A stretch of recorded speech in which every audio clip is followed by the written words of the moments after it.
Vamos às nossas Bíblias, no livro de Êxodo, capítulo 12.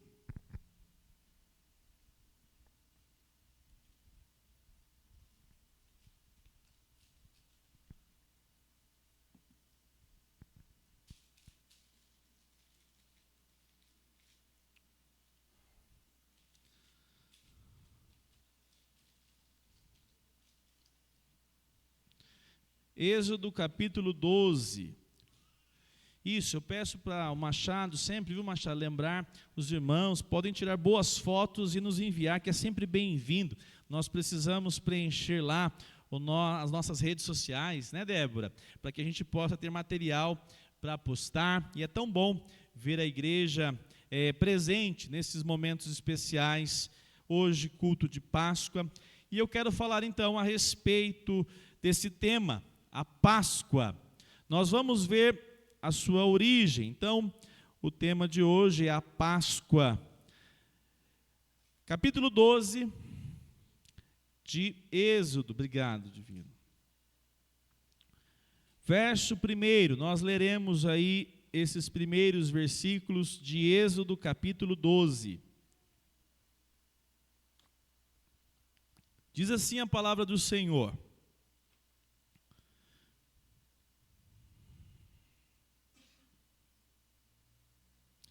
O Senhor disse a Moisés e a Arão, na terra do Egito: Este mês será para vocês o principal dos meses, será o primeiro mês do ano.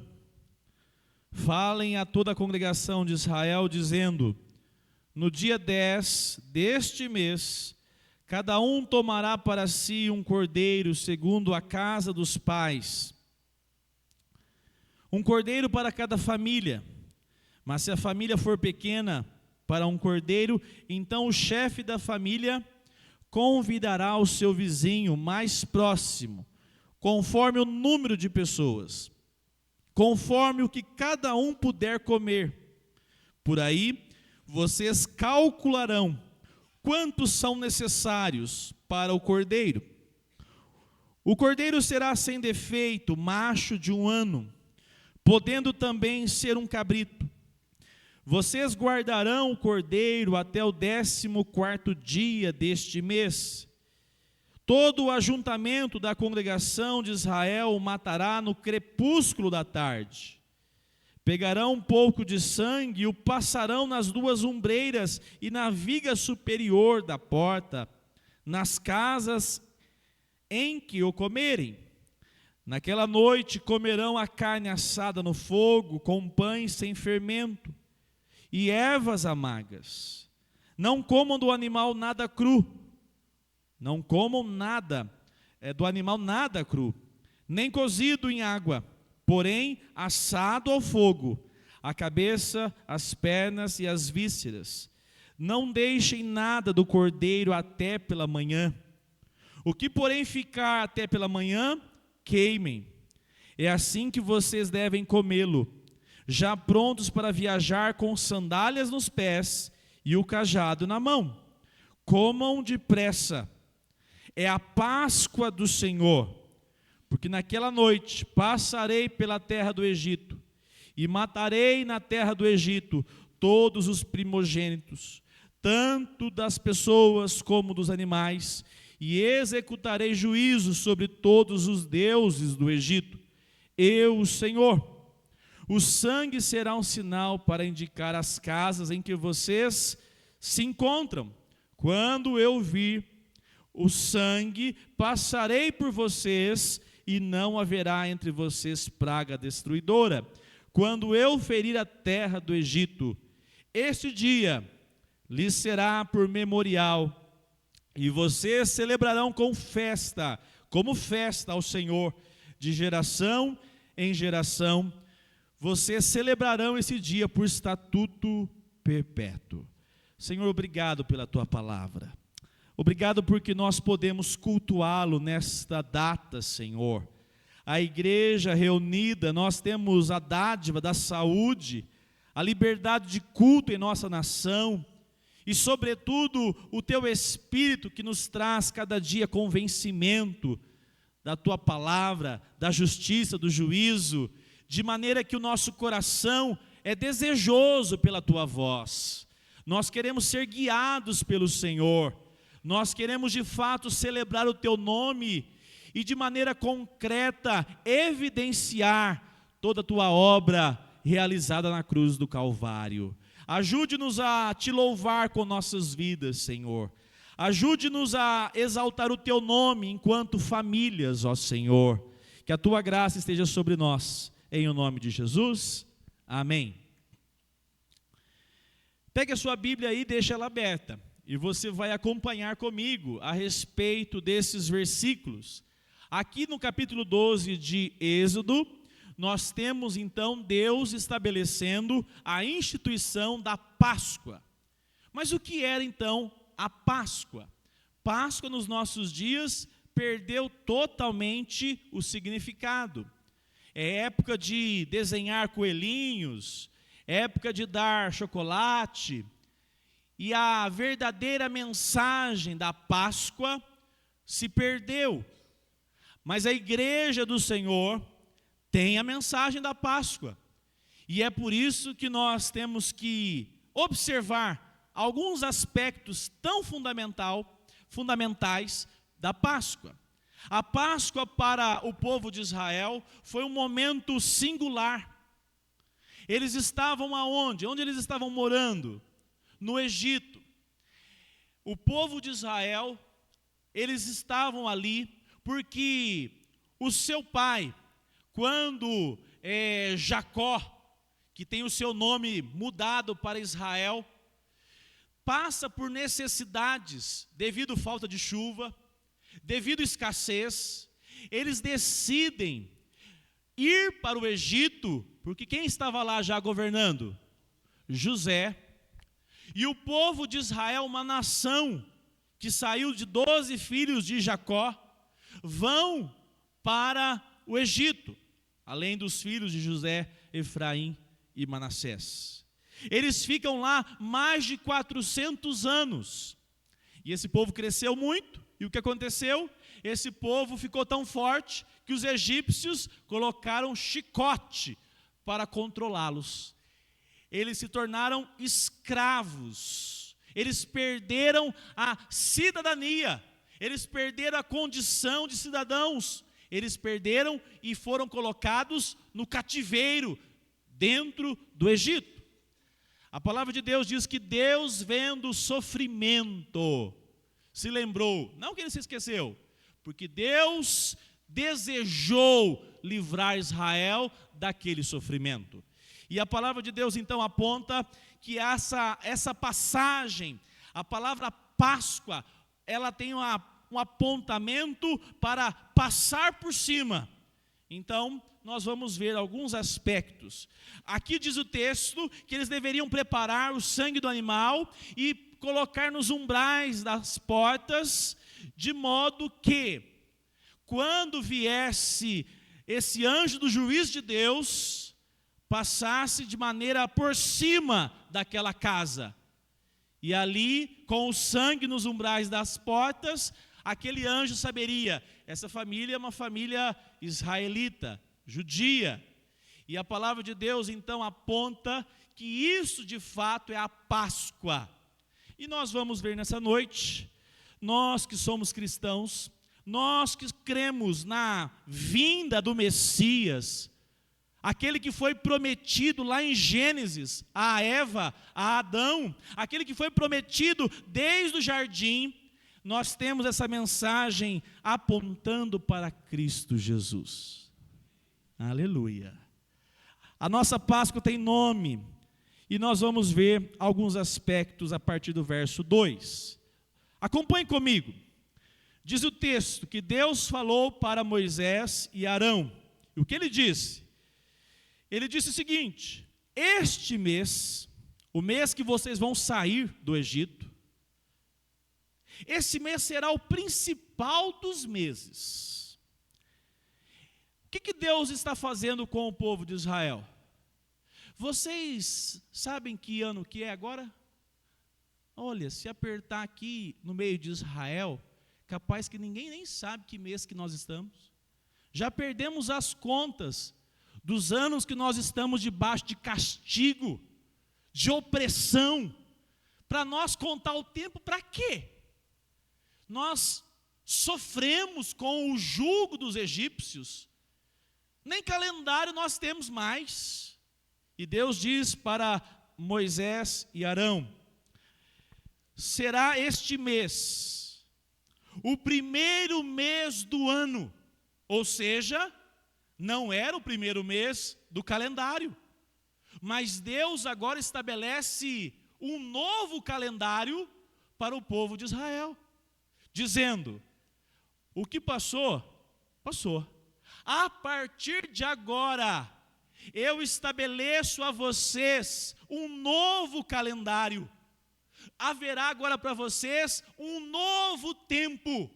E vocês começarão a marcar então o primeiro mês do ano de vocês, por sinal, no nosso calendário, cai entre março e abril. Então, eles não comemoram Ano Novo, igual o nosso calendário gregoriano.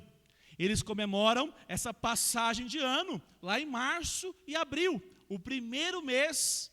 Por quê? Porque Deus estabeleceu não somente um calendário, mas um novo tempo. A tela está funcionando, Cade? Então, 2 Coríntios, capítulo 5, verso 17. Olha o que diz a palavra de Deus. Diz assim: agora, eis que as coisas velhas já passaram, e tudo se fez novo. A relação está diretamente com o que está acontecendo com Israel. Notem, se alguém está em Cristo, é o quê? Você é convidado para experimentar e viver a Páscoa, tendo uma nova identidade na pessoa de Cristo Jesus. A partir do momento que você entende que Jesus Cristo é o Cordeiro de Deus, que Ele foi dado por Deus para ser o seu Salvador, você pode até não lembrar o dia, mas você tem, a partir desse entendimento e da confiança da sua vida agora a Ele, você tem uma nova data para celebrar. Muitos vão dizer: olha, eu nasci faz 3 anos, eu tenho um novo nascimento faz 15 anos, porque de fato, o que importa é a minha nova data em Cristo Jesus, porque o Senhor trouxe uma nova história sobre a minha vida. Assim, esse apontamento de Êxodo capítulo 12, são símbolos que se cumprem na vida de todos aqueles que agora celebram a Páscoa cristã, a pessoa de Cristo Jesus. E ele disse: olha, vocês terão uma nova maneira de contar o tempo. Vocês vão contar que a partir daqui, eu intervi de maneira poderosa sobre a vida de vocês. Quantos podem dizer: louvado seja Deus, porque o Senhor alcançou meu coração? É um convite. Talvez você esteja aqui hoje e nunca parou para pensar. Você já até vem aqui algumas vezes, ou então você vem pela primeira vez. Qual é o convite? Faça dessa Páscoa, faça de Cristo Jesus, Senhor e Salvador da sua vida, aquele que te dá hoje uma nova caminhada para ser vivida com a memória agora de uma vida dedicada para Ele. Liberto da opressão, liberto de tudo aquilo que te aprisionou, tudo aquilo que te causou tanta dor, e que hoje você diz: eu quero de fato uma nova vida em Cristo Jesus. Caminhando, Romanos capítulo 6, nós não vamos ler, mas lá diz que nós devemos assumir o batismo de Jesus Cristo. Qual é o batismo de Jesus Cristo? Se não é justamente nos identificar com Cristo na sua morte. Primeira coisa, não tem como você dizer que tem uma nova data, que Deus veio na sua vida num momento, e que você hoje é um cristão, se você não tem na sua vida, na sua caminhada, uma identificação com Cristo. Qual identificação, pastor? A morte de Cristo. Não é para você ficar assistindo como que chama o filme do Mel Gibson? Paixão de Cristo e chorando só não. Vamos botar o Paixão de Cristo aqui, hoje domingo de Páscoa, sexta-feira da Paixão, vamos chorar um pouco aqui na frente da TV. E depois sai e passa o resto do ano sem chorar, hora nenhuma, por causa do seu e do meu quê? Pecado. Nós somos batizados em Cristo, nós de fato temos uma nova identidade, um novo tempo para ser vivido, se nós nos identificarmos com Cristo na sua morte, e a morte que Ele tem para você e para mim, é a nossa morte para o pecado. Ele morreu para nos salvar, e nós agora devemos morrer todos os dias para o nosso pecado, para que nós agora vivamos uma nova vida. O que é a ressurreição? O que é a ressurreição? Apenas Jesus saindo daquele sepulcro e um fato histórico para ser registrado pelos livros? Ou uma nova vida, um novo registro do que aconteceu com os discípulos? Os discípulos eram corajosos quando estava Jesus aqui? Não. Cheios de ânimo para pregar na oposição romana, era assim? Covardes, ficavam aprisionados, com medo. Só as mulheres que ficaram no momento da crucificação, só as mulheres que acompanharam. Não vamos ser presos aqui. Após Jesus ressurgir, após o cristão, cada apóstolo, cada discípulo, identificando-se com Cristo, em Cristo nós temos então agora uma nova vida a ser vivida. Qual vida? Uma vida que Cristo nos deu pelo poder do Espírito Santo. Essa é uma vida marcada pela morte de Cristo, a nossa morte ao pecado e a nossa nova vida por meio da sua ressurreição. Verso 3, acompanhe comigo, Êxodo capítulo 12.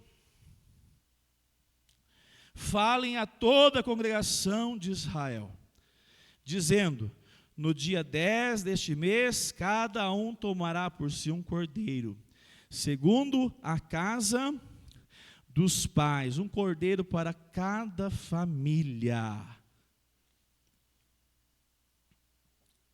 Verso 4. E se a família for pequena? Junta com outra.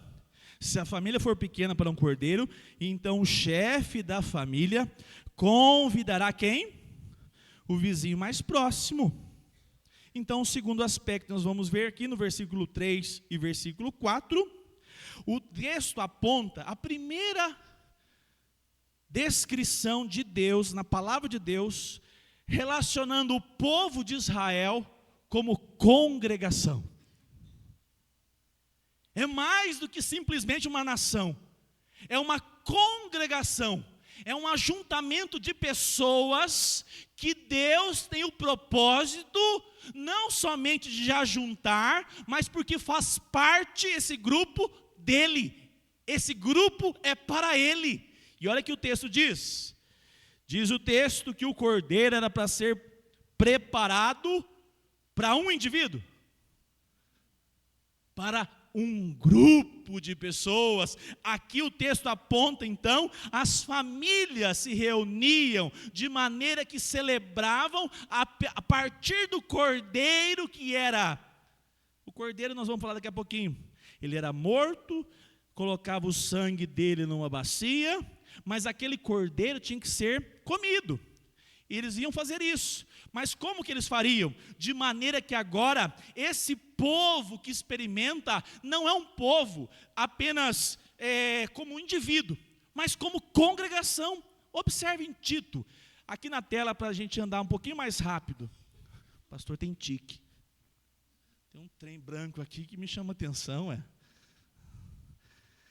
Tito capítulo 2, versículo 14. Olha o que diz a palavra de Deus. Vamos ler juntos? Vamos lá. Ele deu, segura, nunca é para o indivíduo de maneira isolada. Sempre foi para um povo. Louvado seja Deus. Continuemos. A fim de nos remir de toda iniquidade e purificar para si mesmo um povo exclusivamente seu, dedicado à prática das boas, um povo. Gálatas 3:8. Olha também o que diz esse texto da palavra de Deus. Um povo separado, um povo que se o cordeiro for pequeno, olha, ou melhor, for grande demais, junta com o outro. Ninguém vai comer sozinho. Ninguém vai experimentar desse cordeiro santo sozinho. É sempre de maneira plural, de maneira que há uma comunidade participando. Olha o que diz lá a palavra de Deus, Gálatas 3:8. Ora, tendo a Escritura previsto que Deus justificaria os gentios pela fé, pré-anunciou o evangelho a Abraão, dizendo: em você serão abençoados, quantos? Louvados. Já Deus chegou ao Brasil. Deus tem um grupo de pessoas que é de todas as raças, de todos os lugares, e Deus preparou para ser esse povo dele. Diz amém, porque você fala assim: eu sou aqui do Brasil, mas a minha nacionalidade é do céu. Eu faço parte do povo de Deus. A minha pátria é na glória, exatamente. Nós temos em Atos 2:47, um texto para você entender. A Páscoa aponta para uma celebração comunitária, que ela vai ter agora a sua implicação ali com Israel, mas se estende, olha lá onde ela vai parar. Louvando a Deus e contando com a simpatia de todo o povo. Vamos juntos essa parte? Enquanto isso, o Senhor lhes acrescentava dia a dia salvos. Aqui Pedro tem esse contexto onde Pedro, o livro de Atos apresenta, acrescentava, a Almeida e a atualidade diz, acrescentava a igreja, esse grupo de pessoas, os que iam sendo salvos. A salvação apontada aqui em Êxodo 12, era para livramento de uma morte, onde o juízo viria, e o primogênito seria morto. Mas Cristo, o Cordeiro de Deus, veio para salvar não somente os primogênitos, veio para salvar você, não de uma crise financeira, veio salvar a sua igreja, para que ela possa descansar um dia em Cristo eternamente. Igreja, povo de Deus. Então a salvação, ela é comunitária. Isso aqui é importante, né? Tem gente que fala, não, eu fico aqui em casa, na minha casa é uma maravilha. Olha, cuidado, esse é um treinamento para ficar para trás, né? E no caso, como nós não somos dispensacionalistas, né, divino? Não tem segunda oportunidade, é uma vez só, fechou a porta, não tem mais oportunidade. Então, ó, começa a conviver com os corintianos aí, ó, tem uns aqui. Uns flamenguistas, cruzeirense, então, aqui eu vou te falar, é tiririca. Mas você tem que aprender a conviver com ele. Se você quiser amá-lo, ele vai ser seu irmão. Se você não quiser aprender a amá-lo, ele continuará sendo seu irmão. Eu tenho 3 para aguentar lá em casa. Junta que nem hoje, eles não perdoam. Qualquer criticazinha, eles dão risada. Aí eu falo, seus miseráveis pecadores.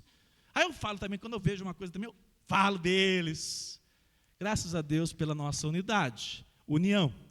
Mas saiba de uma coisa, é melhor você aprender amar os seus irmãos, porque eles fazem parte do corpo de Cristo Jesus.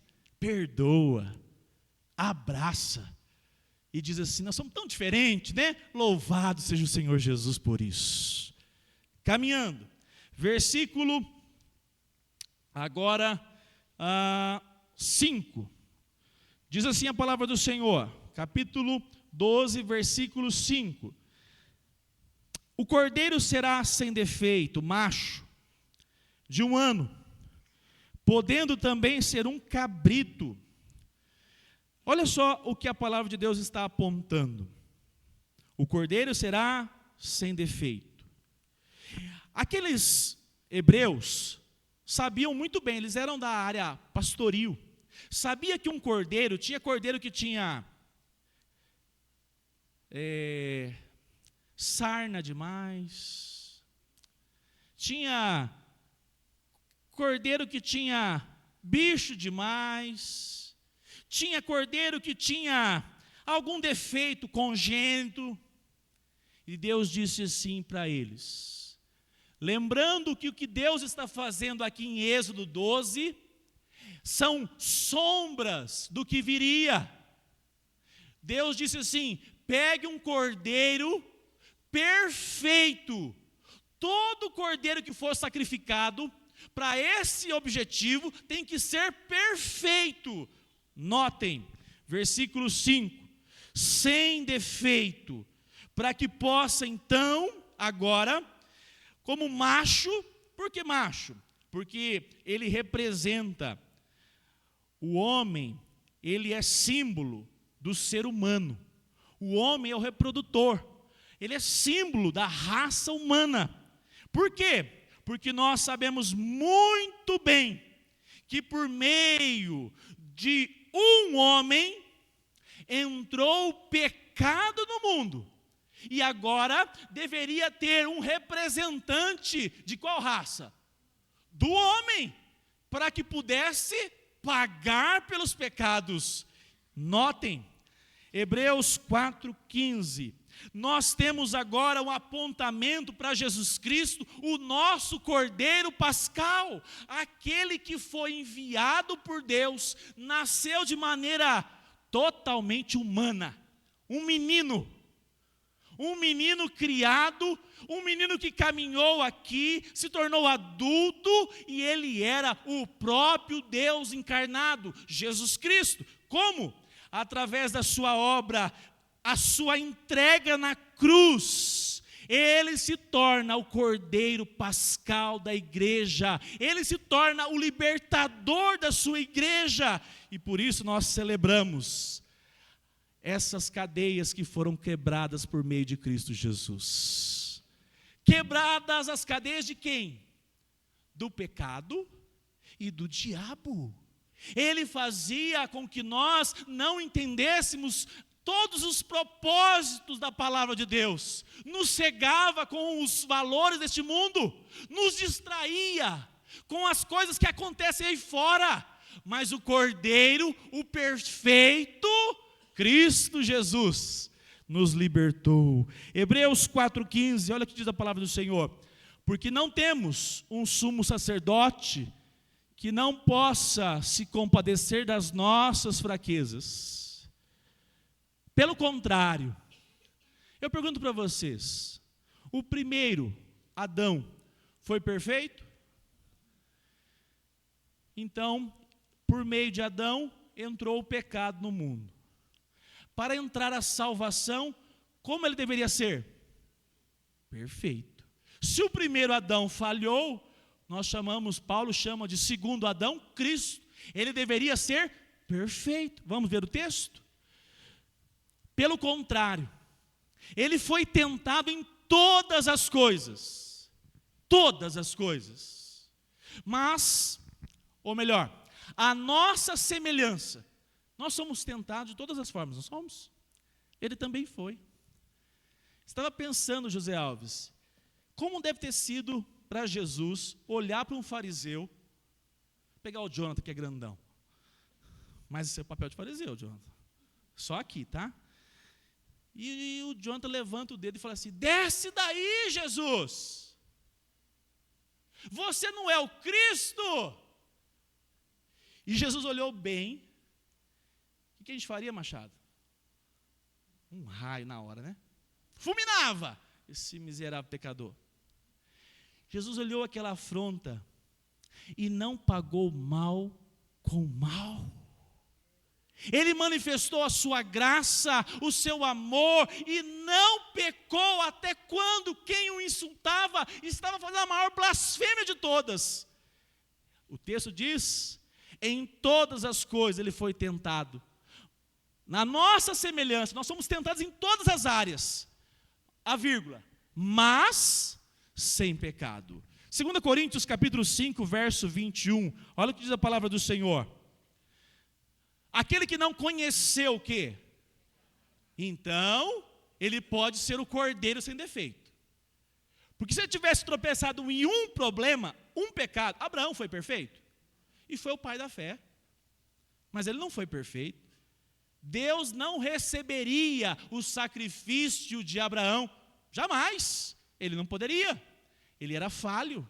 Mas olha que diz a palavra do Senhor. Deus o fez pecado. Nele não tinha, foi colocado sobre Jesus. Quem colocou? Deus. Como? Por nós, para que nele fôssemos feitos justiça de Deus. Lá em 1 Pedro 1,19, pelo seu precioso sangue, sangue sem defeito, olha lá, pelo seu precioso sangue, Cristo, como de um cordeiro sem defeito e sem, fez o paralelo com Êxodo 12, um cordeiro perfeito, sem falta, sem nenhuma dificuldade, nenhum problema genético, nenhuma perebinha, nada, limpo. A palavra de Deus aponta então esse cordeiro que ele representa a raça humana.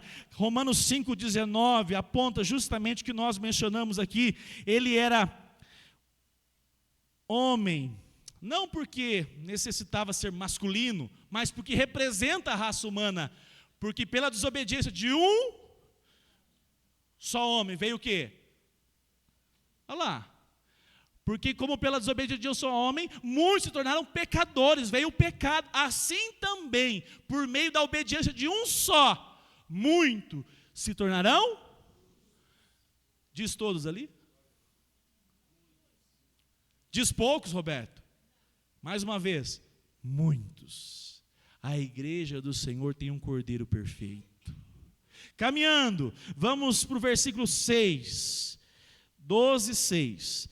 Vocês guardarão o cordeiro até o 14º dia deste mês, e todo o ajuntamento da congregação de Israel o matará aonde? No crepúsculo da tarde. É interessante isso, né?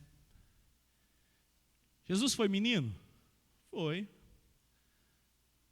Trabalhou na carpintaria? Possivelmente.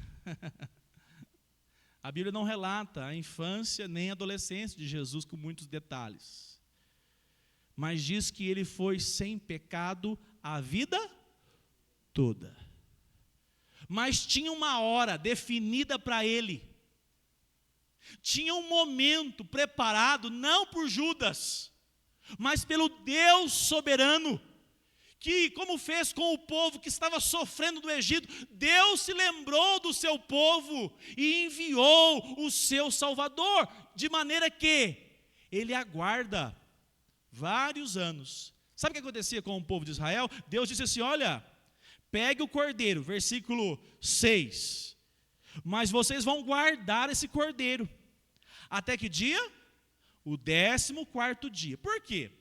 O cordeiro estava perfeitinho. Mas se coloca ele ainda com os outros, um pode dar um coice, machucar o olhinho dele, um pode fazer alguma coisa, e aquele que era perfeito, deixar de ser perfeito. Separe ele. Você vai deixar ele os 14 dias separado. Não vai imolar agora não. Imolar a sacrificar. Como a gente conhece, a gente até vai mencionar, tirar o sangue pelo pescoço, porque a morte não deveria ser por sufocamento, mas sim de maneira que o sangue fosse derramado. E diz o texto: aguarde até o 14º dia. Irmãos amados, nós sabemos muito bem, o texto aponta que deveria aguardar até o crepúsculo da tarde. Um historiador chamado Flávio Joséfo diz que o sacrifício que o povo de Israel fazia aqui no Egito, sobretudo pós saída do Egito, esse sacrifício era feito às 15 horas. Às 15 horas. O calendário de Israel, os horários deles, o dia começa a que hora? Às 6 da manhã. E Jesus foi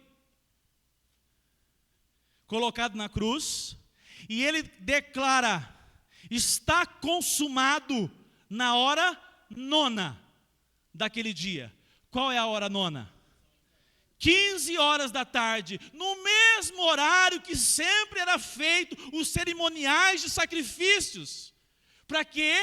Para que no crepúsculo, esse cordeiro que foi separado, que estava ali aguardando o momento mais sublime da história, ele fosse revelado. E ele foi revelado na cruz, se entregando e se rendendo para morrer no lugar seu e meu.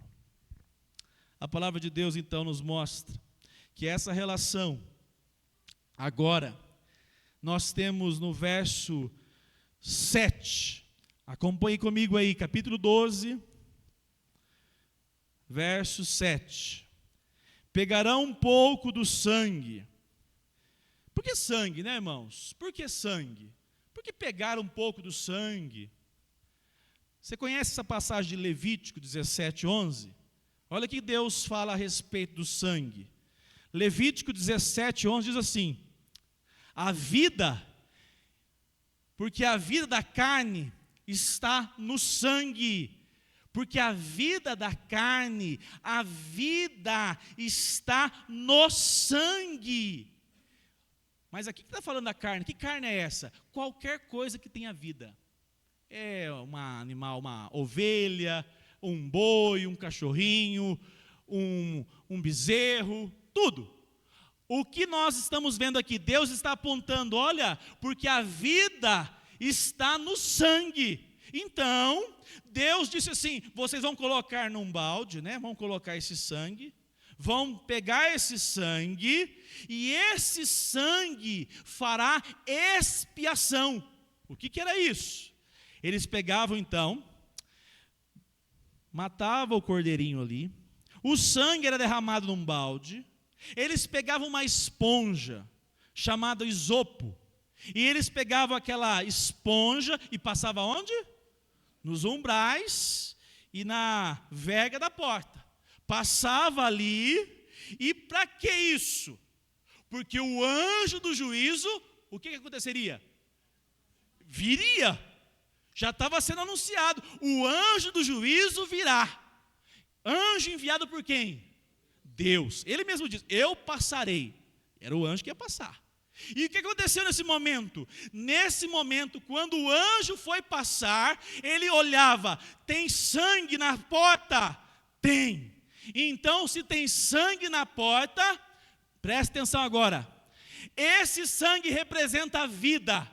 Alguém pagou o preço da culpa, do pecado. Alguém pagou para que esse sangue pudesse estar ali. Alguém foi morto para que pudesse esse sangue estar nos umbrais da porta. Então o sangue representava aquela ação do anjo dizer: aqui não precisa, foi pago.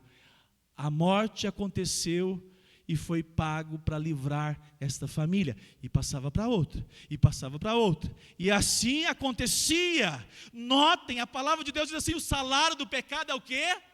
A morte. Todos nós merecíamos morte eterna.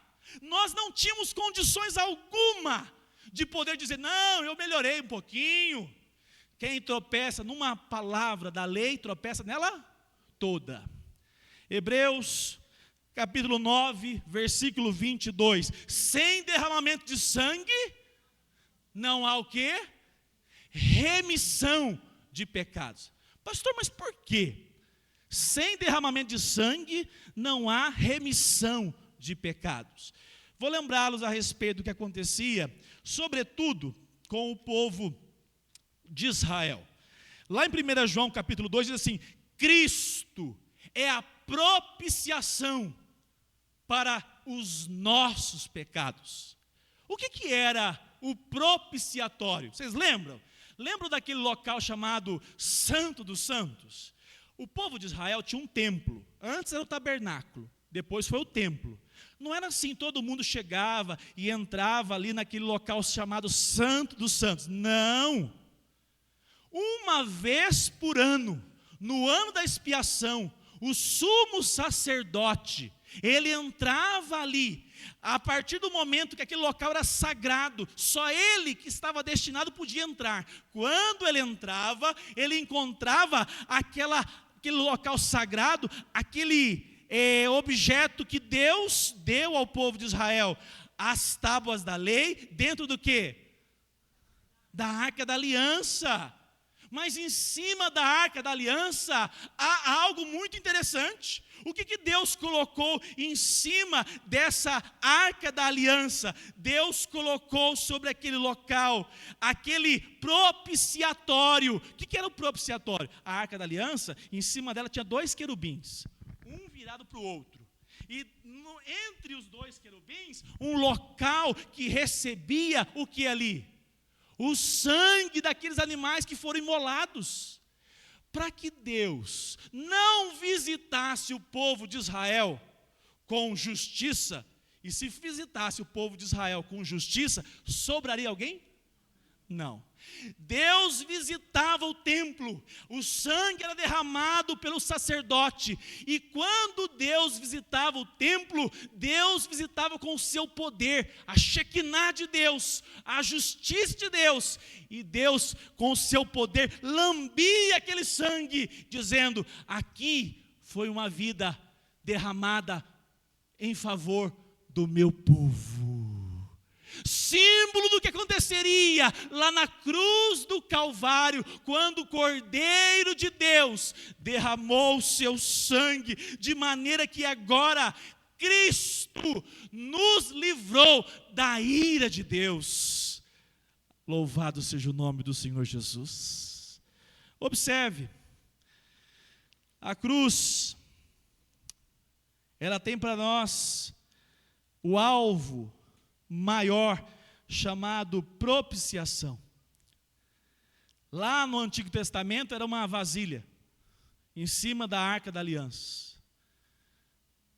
Se cumpre na pessoa de Cristo, mas ele foi colocado no madeiro, e lá o seu sangue foi derramado, para que pudesse agora nos justificar, para que pudesse agora ser de fato o Cordeiro Pascal. E eu quero concluir a respeito desse texto no versículo 7. A ira de Deus era para ser derramada sobre a sua vida. E por isso nós celebramos a Páscoa, porque a ira de Deus foi derramada sobre Cristo Jesus. Versículo 8. Olha o que diz a palavra do Senhor. Naquela noite comerão a carne assada onde? O povo de Israel, quando pegava um cabrito, eles comiam a carne, porque era para tirar o sangue, mas a carne era para comer. Eles colocavam em gravetos, para assar por inteiro, numa fogueira, eles pegavam um graveto na vertical, e o outro na horizontal. Deu para entender? E acendia o fogo, e era assado aquele cabrito, aquele cordeiro, como nós gostamos mais de mencionar. O texto está dizendo que eles deveriam agora, verso 8, comer a carne assada no fogo. E eu repito, nós louvamos ao Senhor, porque Deus nos chamou para comer dessa carne. O povo de Israel foi chamado: olha, se vocês querem parte comigo, vocês não vão só tirar o sangue, cobrir os umbrais, mas vão comer da carne. Apontando para quem? Para Cristo. Todo aquele que deseja caminhar com Cristo, precisa assumir parte do corpo de Cristo, comer da sua carne, que nós apontamos por meio da ceia, por um momento sacro, onde nós somos chamados a nos unir com Cristo. Nos unimos com Cristo, de várias maneiras, mas eu quero destacar, sobretudo, a nossa união em Cristo, quando nós cremos em Cristo como nosso Senhor e Salvador. Tem muitas pessoas que dizem assim, como é que faz para ser salvo? Como é que faz para ser salvo e ir para o céu? Aí as respostas mais baratas é assim, é só crer em Jesus, e está tudo resolvido. Está resolvido assim? O que a palavra de Deus diz? Nós devemos crer em Jesus e o que mais? Arrepender dos nossos pecados. Lembra que eu falei do batismo com Cristo? É nós assumirmos agora que a nossa vida tem que estar unida a Cristo. Quem faz isso é o Espírito Santo. Mas a partir do momento que você tem o entendimento que a sua vida agora é de Cristo, você vai viver agora de uma maneira que a ação do Espírito Santo vai trazer na sua vida desejo de partilhar dos valores de Cristo Jesus. A chamada união mística, essa união espiritual, essa união sobrenatural, onde o poder daquele que ressuscitou se manifesta sobre a sua vida. E sabe qual que é o efeito agora? O efeito é o seguinte, como o Felipe leu, nós estávamos mortos em delitos e pecados. Agora quando você vê um pecado, você fala assim, opa, eu estou unido a Cristo Jesus, e isso não me pertence mais, essa maneira de pensar não é mais a minha, eu agora estou unido a Cristo, por meio da sua palavra, participando dos sacramentos, a vida de oração, a vida com a palavra de Deus, eu uni a Cristo, e agora em Cristo, eu fui ressuscitado para viver para a glória dEle. A ressurreição aponta para a nossa santificação. Caminhando para o final, diz o texto, vocês vão comer carne assada no fogo. Ô Machado, pega uma toalhinha lá na minha sala, por favor, que eu sempre me esqueço, por favor. Carne assada no fogo, o que mais? Com pães sem fermento primeiro. Por que pães sem fermento? Deus está falando, olha, vocês vão participar do sacrifício, do momento de ritual, derramamento do sangue, passar tudo, vocês terão livramento, mas vocês devem comer pães sem fermento. O que é o símbolo do fermento na Bíblia? Ele produzia levedura, né? Crescimento. Ele é símbolo do pecado. A nova vida em Cristo deve ser vivida apontando para a nossa nova identidade. Nós devemos viver essa vida em Cristo agora livres de qualquer manifestação antiga. Obrigado, meu irmão. E olha só o que aponta então, diz o texto, que agora eles não somente com pães sem fermentos, versículo 8, e ervas o quê? Que ervas amargas. Quem já sofreu aqui antes da identidade em Cristo Jesus? Diz amém. Só os crentes que estão com coragem, viu, Antônio? Nunca sofreu não, Rodrigo? Nunca sofreu antes de Cristo?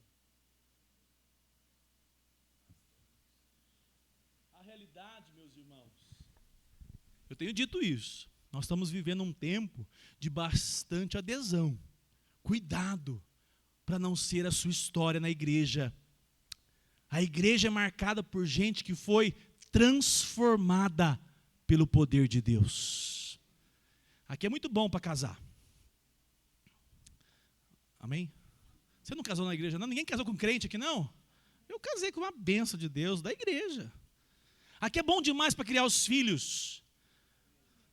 Aqui faz network para empresas, vende muito, dá para vender aqui, mas esse não é o projeto da igreja. O projeto da igreja é o ajuntamento de pessoas que foram transformadas em Cristo Jesus. E sabe como que eles reagem? Eles cantam, louvam, celebram, participam da ceia, não faltam nos cultos, eles são crentes assíduos, sabe por quê? porque ele sabe muito bem que a antiga vida deles era de ervas amargas, era algo que eles não têm nenhuma saudade. O povo de Israel, Deus diz, vocês conhecem aquela erva tal? Devia ser o boldo, né? Aquela erva tal, come dela, porque eu quero que vocês fiquem com a amargura, o amargor daquela erva por vários dias, para que vocês não se esqueçam do quanto foi doloroso o período no Egito. Vocês precisam sair daqui, mas conscientes do que foram libertados. O poder de Deus alcançou o crente, amém? Agora ele diz assim, os problemas continuam, mas nada se compara a ter a paz de Cristo no meu coração. A nossa vida, por meio da ressurreição, é para caminharmos com agora a lembrança de que o Senhor nos tirou de um charco de lodo, de um lugar que nos oprimia, e se oferecia prazer, ao mesmo tempo oferecia o resultado, angústia e dor, e o Senhor nos alcançou. Versículo 11, vou passar aqui para o versículo 10 ainda. Não deixem nada do cordeiro até pela manhã. O que, porém, ficar até pela manhã, façam o quê? É assim que vocês devem comê-lo. Por quê? Porque Deus aceitou aquele momento daquele cordeiro que era morto, como de fato, justiça. O animalzinho não foi morto? Aí o anjo que vinha para fazer justiça de Deus, pulava, não foi? Então, o que acontecia? Aquele sangue ali, aquele sangue derramado, ele aponta, olha só, nada devem deixar. Por quê? Porque Deus considerou aquele sacrifício perfeito. Para quem aponta o sacrifício perfeito? Se vocês sobrarem, sempre sobra, né? Um pezinho dali, daqui, pega tudo isso, junta tudo, e queimem, porque eu vou receber o aroma disso tudo. Vamos pegar a palavra de Deus e observarmos aonde nós estamos então vendo isso acontecer. Observe comigo, Hebreus 10, 12. Hebreus 10, 12. Nada podia ser desperdiçado. Todo esse sacrifício Deus recebia. Eu quero apontar para você um sacrifício que foi perfeito. Nada foi desperdiçado. Olha lá, Hebreus 10, 12. Jesus, porém, tendo oferecido, o quê? Não é só por alguns pecados. Ele ofereceu um sacrifício na cruz para sempre sobre a sua vida, igreja do Senhor. Um único, o quê? Único sacrifício. Você não precisa fazer mais nada, no sentido que o sacrifício foi feito na cruz do Calvário. Tem gente hoje das igrejas neopentecostais que eles levam lá para Israel para pegar areia santa, terra santa, de tudo. E o texto está dizendo assim, nós estamos debaixo de um só sacrifício que já foi feito, e a garantia eterna que os nossos pecados foram pagos na cruz do Calvário.